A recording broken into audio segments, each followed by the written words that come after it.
It's story time. Please read to me. Read me a story, please. The Education Channel happily brings you Storytime, a favorite story read to you right here on TV. Storytime is a daily read-aloud show designed just for you. Storytime is made possible by Collier County Public Schools, Barnes & Noble Booksellers, and Naples Daily News. On this show, our featured story is Today Was a Terrible Day, written by Patricia Riley Giff and illustrated by Susanna Natty. Our guest reader, Dianna Austin, community member. So are you ready, boys and girls? We're ready. Then it's story time. And here's our story. Today was a terrible day. It started when I dropped my pencil. Miss Tyler asked, "Ronald Morgan, why are you crawling under the table like a snake?" Now all the children call me Snaky. When Miss Tyler told us to take out last night's homework, I noticed that my mother had forgotten to sign mine. I quickly signed it for her so she wouldn't get in trouble. But Miss Tyler said, "Ronald Morgan, it is a crime to sign other people's names, and you spelled your mother's name wrong." All the children laughed. Later, when Billy was reading, he's in the satellite group, I got hungry and my stomach made noises. I tiptoed to the closet and ate a salami sandwich, but I had the wrong bag. It was Jimmy's lunch.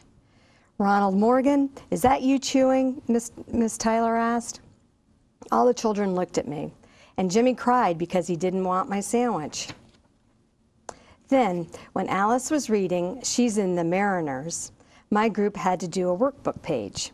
I didn't remember how to do it, so I asked Rosemary. "Don't you even know how to do that?" Rosemary asked, and she's in the dumb group, just like me. After I finished the workbook page, I wrote my initials on the thirsty sheet and went into the hall for a drink of water. Mrs. Gallup's third grade class was having recess, and I stood in line with them. "Hi, Johnny," I said, and he said hi to me. He showed me how to hold my finger over the faucet. Some of the water landed on the floor. Most of it landed on Joy Farley's dress. Mrs. Gallup took me to Miss Tyler and said, "Ronald Morgan may never get to third grade if he doesn't learn to behave himself." And I heard Rosemary say, "Ronald Morgan may never get to third grade anyway. He still can't read." During recess, we went outside to play ball. I played left field because I don't catch very well. Only one ball came near me. I ran for it. I missed, and my ice cream money fell out of my pocket. "You just lost the game, Snaky," Billy yelled. And Tom said, "What did you expect from that kid?" When lunchtime came, I had no money for ice cream. I watched Jimmy eat my peanut butter sandwich. He said he'd starve to death without it. So all I had was half of Rosemary's candy bar and one of Billy's cookies. After lunch, Miss Tyler called the Rockets to the reading circle. "I'm a rocket." Rosemary read the first sentence, and Tom read the next one. They didn't make any mistakes today. When it was my turn, I said, "Sally was a horse." Miss Tyler said, "Ronald Morgan, that's not right." Rosemary said, "Sally saw a house." And Tom said, "Some rocket you are." It was almost time to go home. Miss Tyler said, "I think the plant monitor has forgotten to water the plants again." Guess who the plant monitor is? I got up and watered all the plants. But while I was doing the last one, the best one, I looked out of the window. Somehow I knocked the pot off the windowsill. When it was finally time to go home, Miss Tyler gave me a note. "Ronald Morgan," she said, "take this note home. Try to read it by yourself. If you can't, I'm sure your mother will help you." On the way home, I read the note. "Dear Ronald, I'm sorry you had a sad day. Tomorrow will be a happy day because it's my birthday. You and I will make it happy. Love, Miss Tyler." Hey, I read that whole note by myself. I can read. Wait till I tell Michael. He's my best friend. Hello, Michael. This is Snaky. Guess what? I just found out I can read. And guess what else? It's Miss Tyler's birthday. I think I'll bring her a plant. I know she needs one.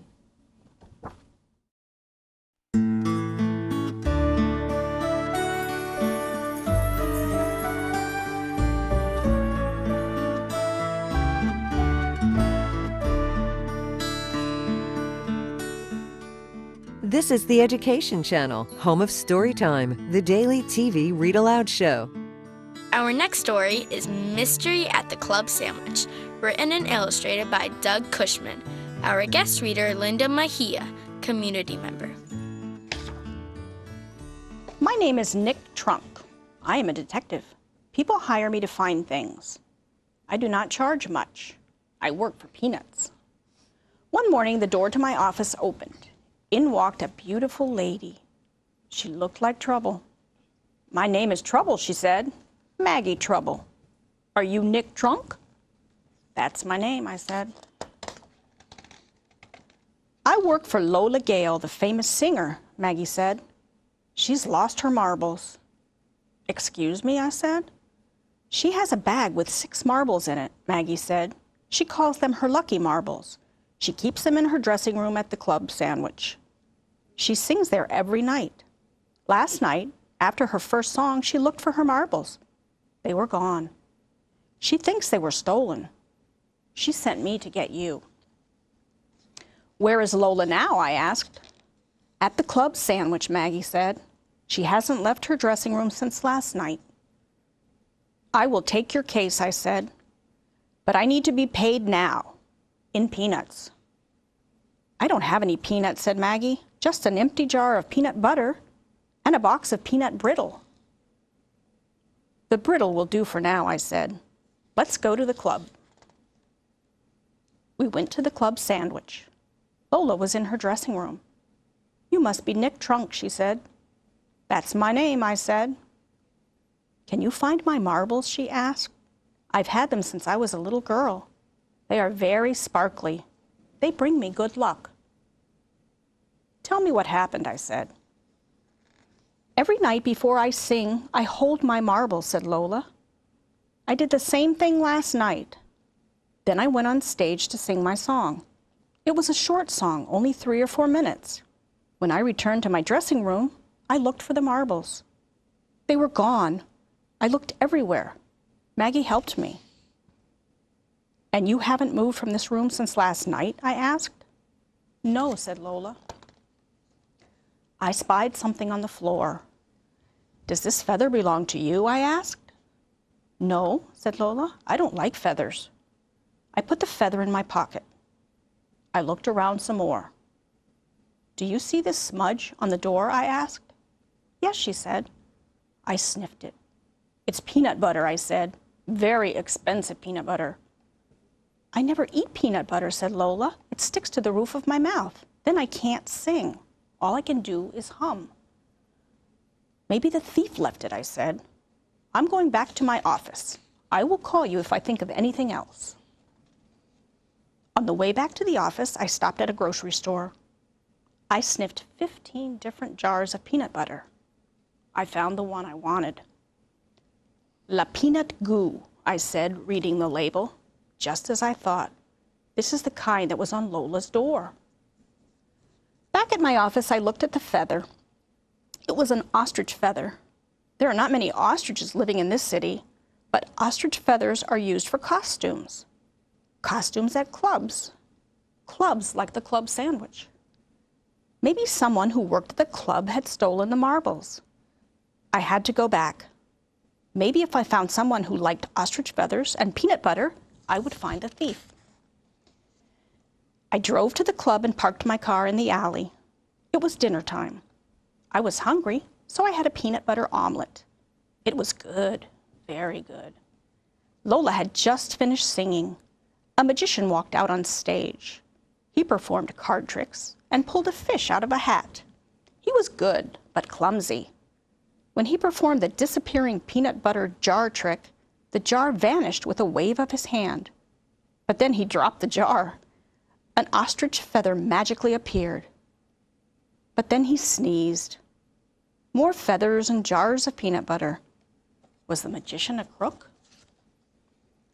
I went backstage to Lola's dressing room. Maybe there was a clue I had missed. There was a policeman guarding the door. "Hello, Nick," said the policeman. "Hello, Denby," I said. "I'm working this case. Has anyone been inside this room?" "No one," said Denby, "not even Lola." The chef came by. He said he was looking for a missing jar of peanut butter. Thought it might be in Lola's room, but I did not let him inside. "Good," I said. "I want to check for more clues." "Be my guest," said Denby. I looked in the closet and under the table. I looked behind the door and in the costume trunk. I even looked behind the fishbowl with the sparkly rocks. Nothing. Then I opened the cupboard. On the shelf was an empty jar of La Peanut Goo. This was turning into a nutty case. The magician had just returned to his dressing room. I knocked on the door. He opened it. "You must be Nick Trunk," he said. "That's my name," I said. "I'm looking for Lola's missing marbles. Where were you last night?" "Getting ready for my magic act," he said. "It's right after Lola's song." I finished, then walked back to my dressing room and fell asleep. "Did you see anything strange?" I asked. "No," he said. "I passed the chef in the hall. Lola was back in her dressing room. Maggie was there too. She was near the fishbowl, feeding the fish, I think. Nothing strange." I spied a jar of La Peanut Goo and an ostrich feather in his magic trunk. "You are a good magician," I said. "A little clumsy, perhaps." "I know," said the magician. "I need another good trick, or more practice. But what I really need is a little luck." A little luck, I thought. Maybe from some lucky marbles? I went to the kitchen to look for more clues. The chef was cooking fish with peanut butter sauce. On the counter were the ingredients: fish, flour, cream, salt and pepper, and a jar of peanut butter. La Peanut Goo peanut butter. "You must be that detective, Nick Trunk," said the chef. "That's my name," I said. "Too bad about Lola's marbles," he said. "They were very pretty, very sparkly." "What did you do last night?" I asked. "I took Lola and Maggie their dinner. They were in Lola's dressing room," said the chef. "It was just before the show. Then we talked." "What did they eat?" I asked. "Lola had fish and a salad," said the chef. "Maggie ate a sandwich." "What kind of sandwich?" I asked. "Peanut butter," the chef answered. "In fact, she ate a whole jar of my best peanut butter." "What did you talk about?" I asked. "Singing," said the chef. "Maggie says she likes to sing, but no one will give her a job. Lola said that she just needed more practice and a little luck." As he talked, he spread sauce on the fish with a feather. An ostrich feather. Was the chef the thief? As I left the club, I saw Maggie. She was throwing a bag of jars into a trash can. They made a loud crash. "Grrr," she cried. She put the lid on the trash can and walked away. An ostrich feather fell from her boa. I wondered why she was so angry. I looked inside the trash can. Among the broken jars was a letter. Le Café Ritzy. Dear Miss Trouble, thank you for singing for us yesterday. Your voice is very nice, but you sound like you have peanut butter in your mouth. We are sorry, but we cannot hire you. We hope you have good luck singing somewhere else. This case was getting more interesting by the minute. I needed to think. I drove downtown to my favorite snack bar. My friend Cecil serves the best peanut butter and herring sandwiches in town. "Hi, Cecil," I said. "That's my name," said Cecil. "You look like you need a peanut butter and herring sandwich." "New case?" "Yes," I said. "It's a tricky one, too." I told him the whole story. "Do you have a suspect?" Cecil asked. "I'm sure the crook works at the club sandwich," I said. You see, Lola's song was only 3 or 4 minutes, so the crook had to work fast. The police searched everyone. No one had the marbles on them. That means the crook must have hidden them somewhere in the club. Good thinking, said Cecil. They may even be hidden in Lola's room, I said. Thanks for the sandwich. Put it on my tab. I walked down to the river to think some more. I found my favorite bench and sat down. I made a list of everything I knew about this mystery. First, the list of clues: an empty peanut butter jar, a peanut butter smudge on the door, and an ostrich feather. And then the suspects: a clumsy magician who works with an ostrich feather, a jar of peanut butter, and a fish, a singer's assistant who loves peanut butter and wears ostrich feathers and wants to sing, and a chef who cooks fish with peanut butter and an ostrich feather. Maybe if I found where the marbles were hidden, I would find the crook. I looked out over the river. I saw 2 fishermen in a boat. I watched them cast their lines into the water. They pulled fish out of the water like a magician pulling a fish out of a hat. The moonlight sparkled on the fish. It reminded me of something. Sparkly fish, water, sparkly rocks and water. Suddenly I had an idea. I hurried back to the club sandwich. Lola was in her dressing room with Maggie. The magician was there too, doing card tricks. On the makeup table was a tube of lipstick, face cream, the fish bowl, and a jar of La Peanut goo. The chef was handing out sandwiches. Have you solved the mystery? Asked Lola. Yes, I have, I said. To solve this mystery, I needed to find the marbles. Whoever hid the marbles was the crook. I stuck my hand into the fish bowl. I pulled out 6 sparkly objects. My marbles, cried Lola. They look just like the sparkly rocks, I said. You see, the crook had to hide the marbles quickly because Lola was returning. The crook saw the rocks in the fish bowl. It was the perfect hiding place. But because either the police or Lola was always in the room, the crook couldn't get them out. But who stole my marbles? Asked Lola. Only one person had a chance to take them, I said. The magician was getting ready for his act. The chef was in the kitchen. You were singing. The crook was someone who loved ostrich feathers and peanut butter. Someone who wanted to sing but couldn't because she always had a mouth filled with sticky peanut butter. You mean Lola? It was you, Maggie, I said. Why did you do it? I was tired of working for Lola, said Maggie. I wanted my own act. I thought if I had her lucky marbles, I would get lucky and find a singing job. Someone called the police, I said. Maggie, you're going to jail. You're wonderful, Nick, said Lola. Now I have my good luck again. What can I do to thank you? Another peanut butter omelet would be nice, I said. I'll make it extra crunchy, said the chef. So that's the way it ended. The case was a tough nut to crack, but sticky crimes can be solved. Lola still sings at the club sandwich. The chef still cooks with fish and peanut butter.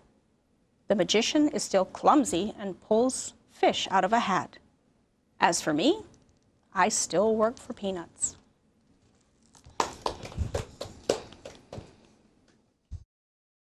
We're the Education Channel, Cable 99, home of Storytime, with guest readers and great stories you know brought right into your living room through the magic of TV. Our next story is Born to Read, story by Judy Sierra, and pictures by Mark Brown. Our guest reader, Marian Bennett, community member. This book is called Born to Read. All those letters. What is called Born to Read? Oh, look at this little baby. In the town of sunny skies, a tiny baby blinked his eyes at dragons dancing overhead and letters painted on his bed. That's me, he thought. My name is Sam. I'm born to read. I know I am. See, these are the what do they call them? Mobiles that hang above a crib. And his mother had already had his name. I bet you remember that book from when you were little. Pat the bunny. It had a little fuzzy. Sam flashed his mom a hopeful look. She opened up a picture book. Then another, then another, then another, then another. Such a perfect, patient mother. He loved her reading to him, didn't he? Sam became a reading star. He helped his papa drive the car. He helped his sisters do their chores. He helped himself at grocery stores. This note says, please mop the floor, love Mom. So he read it and he told his sister, Mommy wants you to mop the floor. And he could see that that said lollipops. He picked them right up at the grocery store. So he was taking advantage of knowing how to read, wasn't he? Once when Sam was almost 4, his knees turned green, his thumbs got sore, his cheeks were flecked with yellow spots. They rushed him off to Dr. Potts, who cried, it's Martian mustardation! You will need an operation! Sam asked, is that necessary? Let me see that dictionary. Here's a better diagnosis. Harmless preschool Play-Doh-osis. He just has Play-Doh all over his face. But see, he read the dictionary. Sam read in bed and in the hall, in the tub and at the mall. He read while playing basketball. That wouldn't be easy, would it? Look at this, pizza place, that says. Passing by the pizza place, Sam spied a poster, cycle race. Right away, his head was spinning, filled with thrilling dreams of winning. So he's getting ready for the race. Sam read books on motivation, concentration, muscle action, getting traction, good nutrition, grand ambition, playing fair, and bike repair. He figured he better know how to fix a bike if he was going to be in this race, right? Mm-hmm. On Saturday at 9:30, as Sam approached the starting time, all the racers roared with laughter. They would not be laughing after Sam took off at lightning speed and sprinted to an early lead, uphill, downhill like a rocket, stopping once to fix a sprocket. When the pack was lost from view, Sam paused to read a poem or two and finished up as #1. Here's my secret, Sam decreed. Winners, readers win, and winners read. One dark December afternoon, the baby giant Grundaloon came slowly stomping through Sam's town.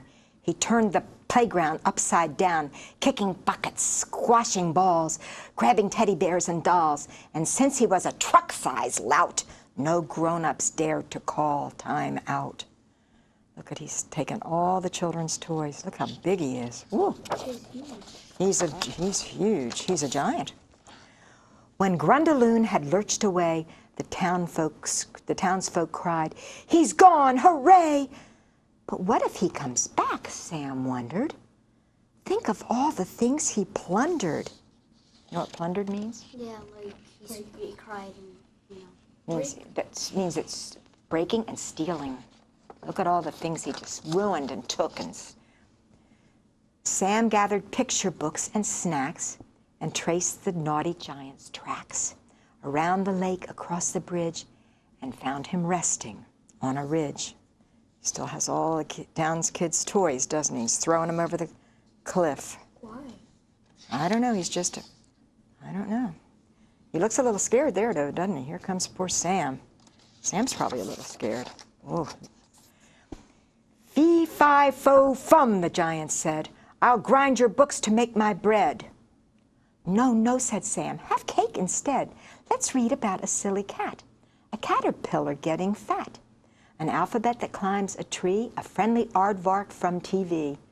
Grundaloon smiled sleepily. He sighed and sipped a cup of tea. And while the giant ate his snack up, Sam discreetly called for backup.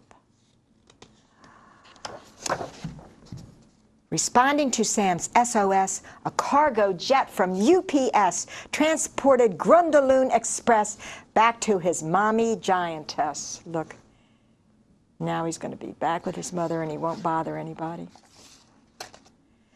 Sam hustled home with sacks of toys for all the waiting girls and boys. Then everyone began to sing, "Yes, readers can do anything." One point still remains a mystery. Just what will Sam grow up to be? A baseball player?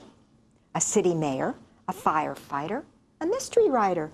A movie actor? A chiropractor? A statistician? A rock musician? Look at him as a rock musician. That hair looks pretty cool as a rock musician, doesn't it? Sam has not decided yet. Perhaps he'll be an astro vet with offices in outer space. Yes, readers can go any place. Those are some weird pets. Those are some weird pets. They're in outer space. No, I think they're robots. They could be. They could be. No, I think that one's a robot right there. They've all got little space helmets on. Yeah, he looks like he's got an antenna. Because look at the legs. Yep. Either that or he's got, oh yeah. Well, they all have little wheels, don't they? Yeah. It's story time every day on the Education Channel. Thanks for joining us, and thanks to Collier County Public Schools, Barnes & Noble Bookseller, and Naples Daily News for making Storytime possible. Storytime is a production of the school district's Communications and Community Engagement Department and the Education Channel, your window to education.